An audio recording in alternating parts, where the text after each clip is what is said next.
Excellent après-midi à toutes et à tous et bienvenue à cette grande édition du journal en langue française. Vous êtes en compagnie de Patrick Nilidandi. Tout de suite, l'essentiel de l'actualité. Le président de la République, Paul Kagame, a reçu cet après-midi au village Urugwiro son homologue de Guinée-Conakry, Mamadi Doumbouya. C'est au deuxième jour de la visite du président guinéen au Rwanda. Le détail avec Jean Damascène Manichimou.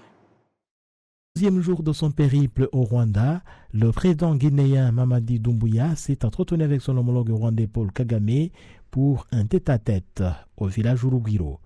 Le président rwandais a qualifié les échanges avec son homologue guinéen de très importants pour le bien des deux peuples respectifs, tout en exprimant la solidarité du gouvernement et du peuple rwandais aux Guinéens après une tragédie qui s'est produite dans ce pays le mois passé. I wish to express that Rwanda stands.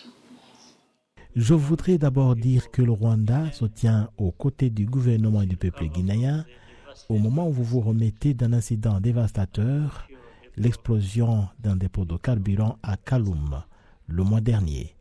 Vous avez notre total soutien. Bien avant, Monsieur le Président et moi, nous sommes entretenus et nous avons eu des échanges fructueux. Ce que le Rwanda et la Guinée visent, c'est la prospérité, la paix et la sécurité pour nos citoyens.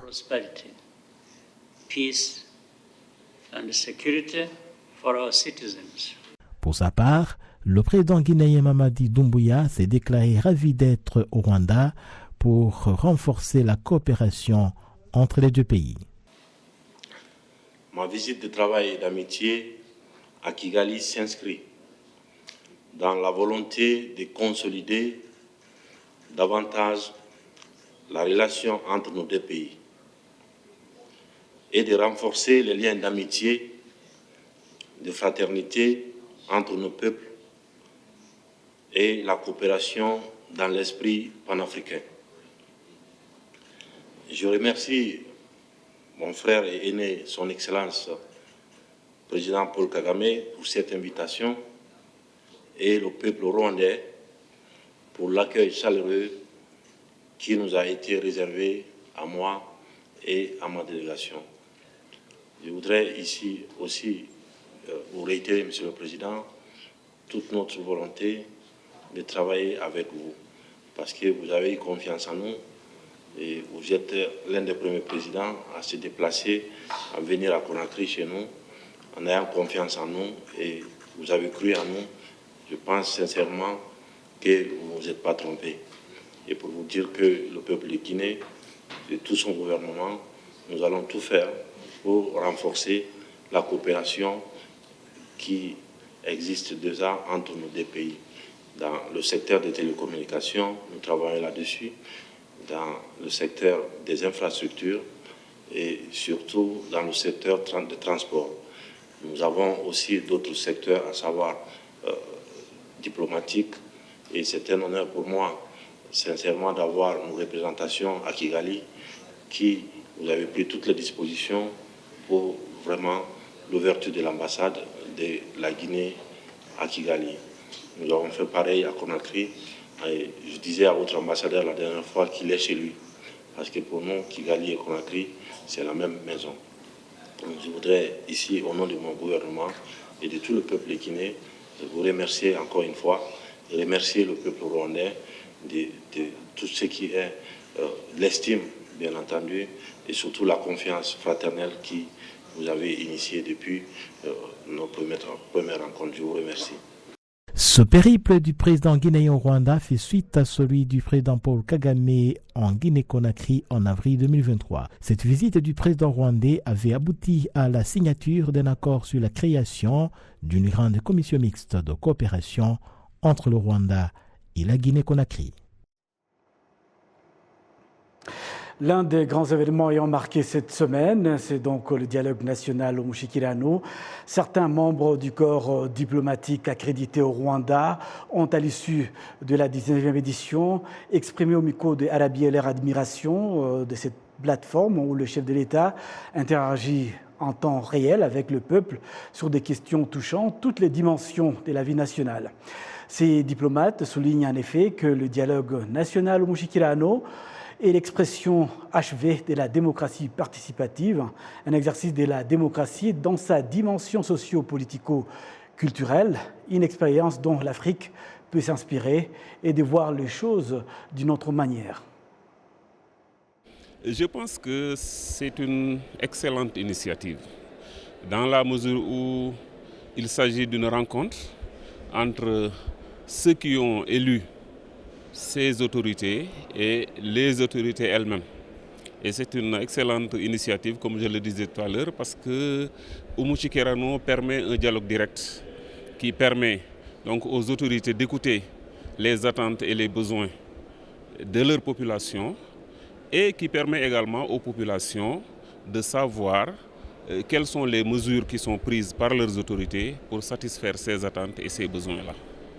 Il est évident donc, comme je l'ai dit tout à l'heure, que dans la vie d'une nation, il est extrêmement important qu'il y ait des moments comme ça, où les gens se rencontrent, où les gens discutent. Très souvent, on parle de démocratie participative. Il me semble que là, c'est l'expression achevée de la démocratie participative, où les uns écoutent les autres, où l'on discute, où l'on prend des décisions qui ont un impact réel sur la vie des populations. C'est un moment très très important de communion, un moment d'échange entre les dirigeants et le souverain primaire, un moment au cours duquel le chef de l'État lui-même est présent et il interagit avec toutes les couches sociales de la population. Il y a parfois s'interroger sur ce que c'est que la démocratie. Pour prendre le cas de l'Afrique, plus d'une soixantaine d'années après les indépendances, est-ce qu'on n'a que à se référer à son volet électoral ou bien la démocratie, on peut aussi essayer de la faire manifester autrement. Et je pense que le Mushikirano est une occasion où on voit aussi cet exercice-là de la démocratie dans sa dimension, je dirais, socio-culturelle, socio-politique. Vous avez vu là, on donne la parole à toutes les couches de la population, surtout la jeunesse, donc l'avenir de demain. Les gens parlent librement. Vous voyez, nous, en tant que diplomates, on lit beaucoup de détails, y compris les détails protocolaires. Vous avez vu la disposition de la salle? Le président n'est pas sur une place appropriée, il est avec tout le monde au même niveau, avec ses collaborateurs, avec ses ministres, avec toutes les autres institutions, les représentants, et tout le monde interagit librement, que ce soit ici au niveau de Kigali, qui abrite l'événement, mais que ce soit aussi au niveau de l'intérieur du pays, ou même dans les autres démembrements du pays, au niveau de Kigali, les gens interviennent, et en temps réel. Oui, donc c'est là où on se sent aussi citoyen d'un pays. C'est très très important que vous posiez votre question et que vous ayez tout de suite la réponse à votre question. Ça c'est très très important. Alors voilà pourquoi je vous disais tantôt que parfois il y a de quoi se demander, s'interroger sur la définition de la démocratie. Et je crois que c'est une expérience, l'Afrique particulièrement peut s'en inspirer et essayer de voir les choses autrement. Parce que le président a donné le temps, le Premier ministre a fait l'état de la nation et les ministres sectoriels, chacun est venu répondre de son secteur. Donc au moins on peut savoir que dans une année, on a bâti tant d'écoles, que dans une année, on a soigné tant de personnes et que dans une année, ce qu'on a fait, parce que l'État, c'est quoi? Sa fonction, c'est travailler pour garantir la dignité de la population, du souverain primaire. Or là, c'est une occasion de faire le point. Donc il y a la redevabilité de l'État. L'État rend compte aussi à tout le monde. Et c'est très très important, c'est un grand moment.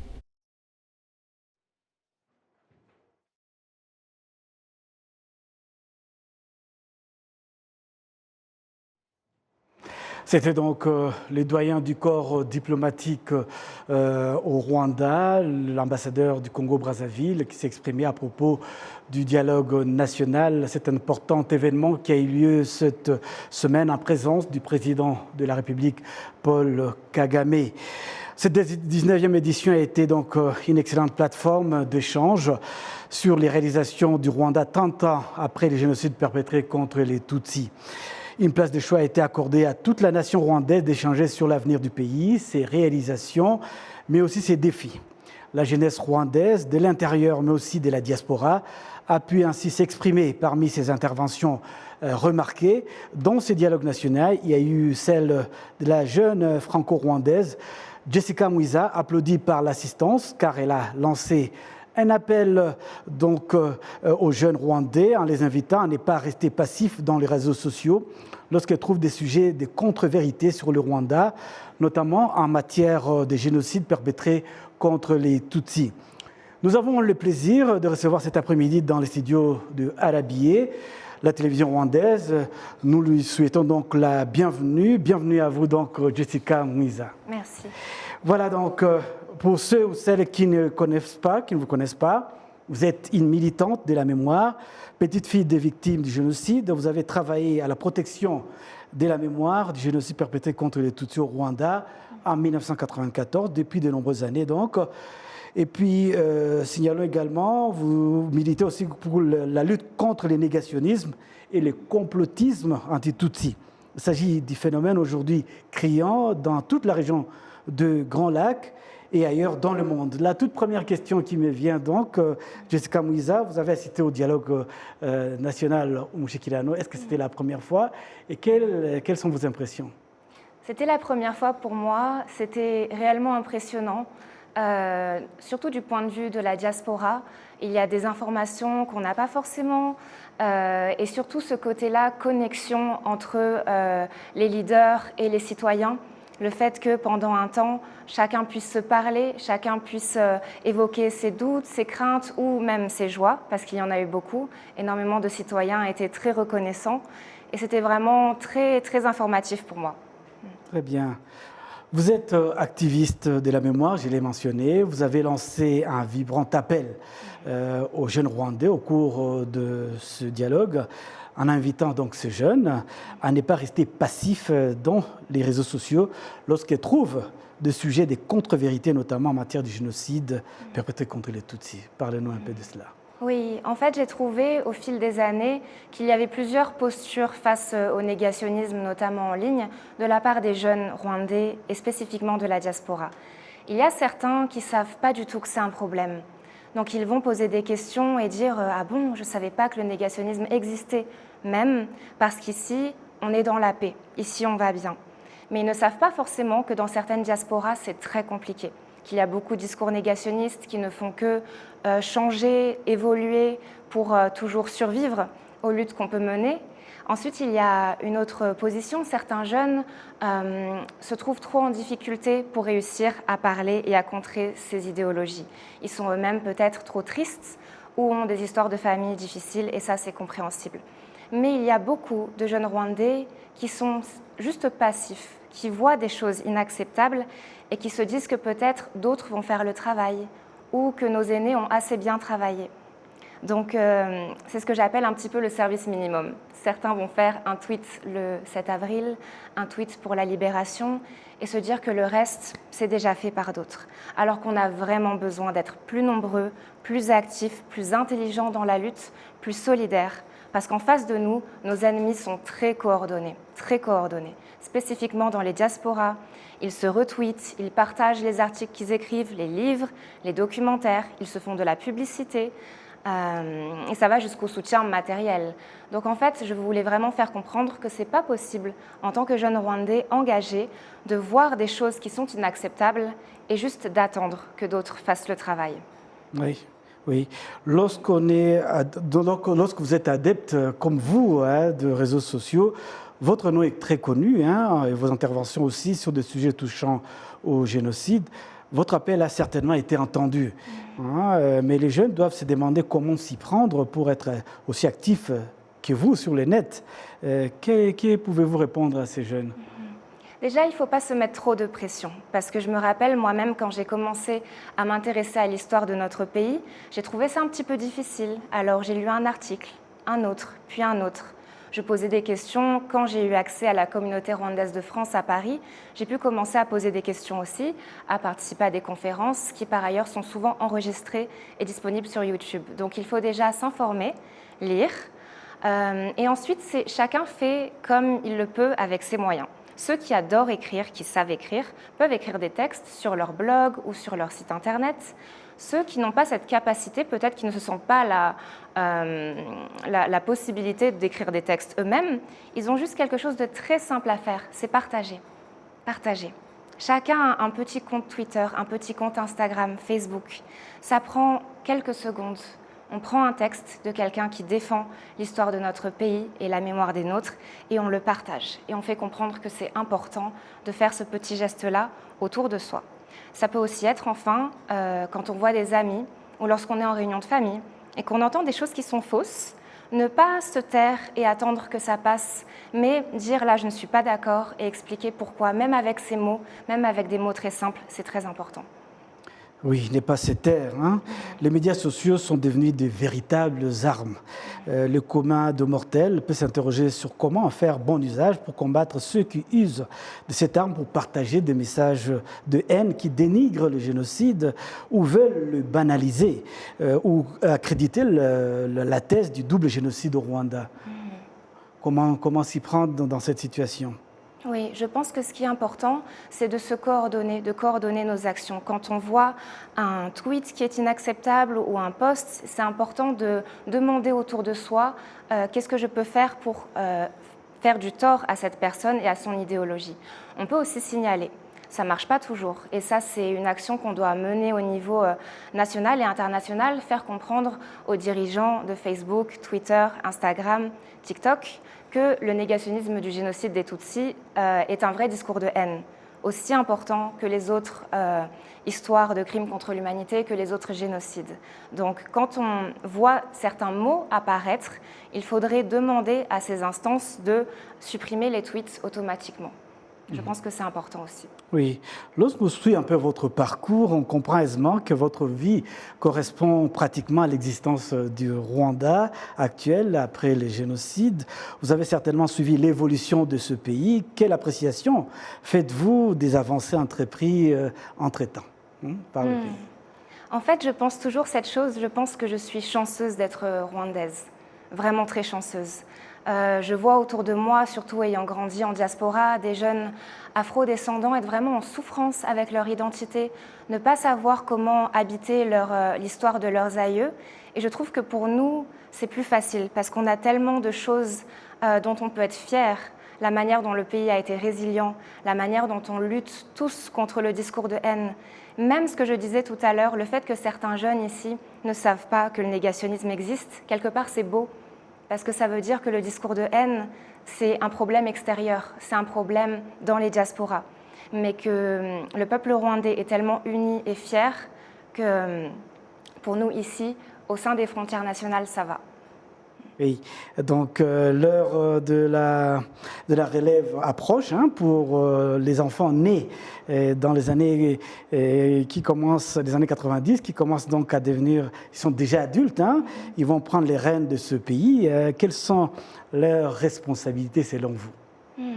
Leur responsabilité, c'est de ne pas compter uniquement sur les avancées de nos aînés, de ne pas se dire le travail a été fait, moi je peux juste profiter et faire le strict minimum. C'est un petit peu le message qui a été délivré pendant les 2 jours de conférence. Même au plus petit niveau, en fait, au plus petit emploi occupé, il faut toujours faire mieux, il faut toujours faire des efforts pour se surpasser. Je pense que c'est le message principal pour notre génération.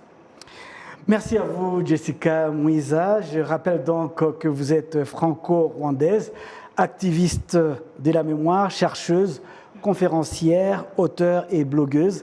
Merci d'avoir répondu à notre invitation et sachez que les portes de la télévision rwandaise vous sont ouvertes. Merci beaucoup. Restez avec nous pour découvrir le reste de l'actualité nationale. On va parler francophonie, donc avec la secrétaire générale de la francophonie qui est une rwandaise, je crois que vous le savez, Madame Louise Mushikiwabo, qui déclare que la corruption est une préoccupation de l'organisation puisqu'elle est à l'origine des crises politiques et sécuritaires que connaît le monde francophone aujourd'hui. Louise Mushikiwabo s'exprimait au lancement des conversations francophones. La corruption est un sujet de justice, c'est un sujet économique et c'est un sujet d'équité. Il y en a qui pensent que c'est un sujet moral aussi. Et c'est donc un aspect qui mine l'action de nos États, surtout les services de base à nos citoyens. Nous écoutons nos citoyens quand nous voyageons un peu partout dans l'espace francophone. Et les services de base sont un des sujets sur lesquels la jeunesse aussi francophone, dans notre consultation, a montré que les services de base aux citoyens sont une opportunité pour les corrompus. Et donc, nous allons aborder tous ces sujets avec les spécialistes. Partout dans le monde, cette défiance citoyenne est en progression. Elle se manifeste sous plusieurs formes, mais c'est un sujet qui nous préoccupe, comme j'ai dit ici à l'OIF, à travers notre direction chargée de la gouvernance et des affaires politiques. Et nous avons voulu donc aujourd'hui l'aborder en famille, sans tabou, et nous sommes très, très heureux. Je profite de cette occasion pour remercier très spécialement le président de la République des Seychelles, qui est un homme qui a signé son mandat politique et la gouvernance de son pays dans l'encre de la lutte contre la corruption. Nous sommes ravis de l'avoir comme personnalité de haut niveau qui va nous donner quelques astuces, qui va nous parler de l'expérience de son pays. Mais je me réjouis de voir que dans la famille francophone, nous avons quelques bons exemples qui peuvent être partagés. C'est notre objectif aussi, c'est de pouvoir mettre à disposition de tous nos États et gouvernements et de nos citoyens aussi tout ce qui est bonne pratique dans ce domaine de grande importance pour notre espace.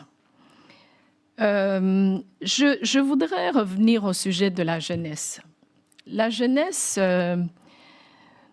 dans notre espace, nous dit qu'elle devient un peu cynique, qu'elle perd l'espoir, qu'elle n'a plus confiance dans les dirigeants. Et écoutons à présent le président de Seychelles qui a donc indiqué que tous les États doivent faire de la lutte contre la corruption une priorité car il n'y a pas de développement avec la corruption. Aujourd'hui, la corruption est un phénomène qu'on ne présente plus. Elle existe partout, à des degrés divers, dans les pays les moins développés comme dans les pays développés. Elle se manifeste sous des formes multiples comme le favoritisme, le clientélisme, la concussion, les pots de vin, le détournement des deniers publics et de des manières que Louise a bien décrit. Elle touche de nombreux secteurs, qu'ils soient publics ou privés. Elle peut concerner ou implique le citoyen ordinaire comme elle peut concerner le fonctionnaire subalterne ou des agents très haut placés dans les structures de l'État.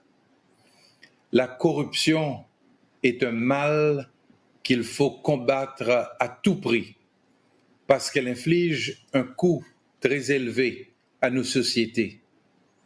soit financièrement, politiquement, économiquement et moralement. Elle ronge les rouages des institutions publiques. Elle mine la confiance des citoyens, dilue les efforts d'aide envers les plus démunis.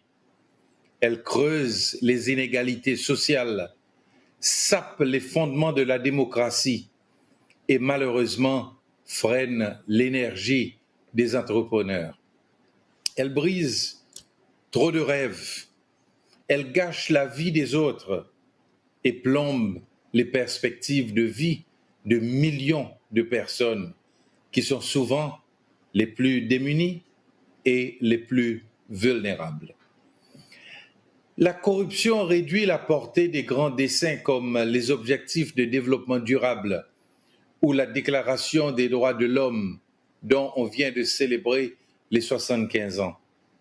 Elle amplifie les effets des fléaux tels que les inégalités économiques et injustices sociales, le changement climatique ou les conflits armés.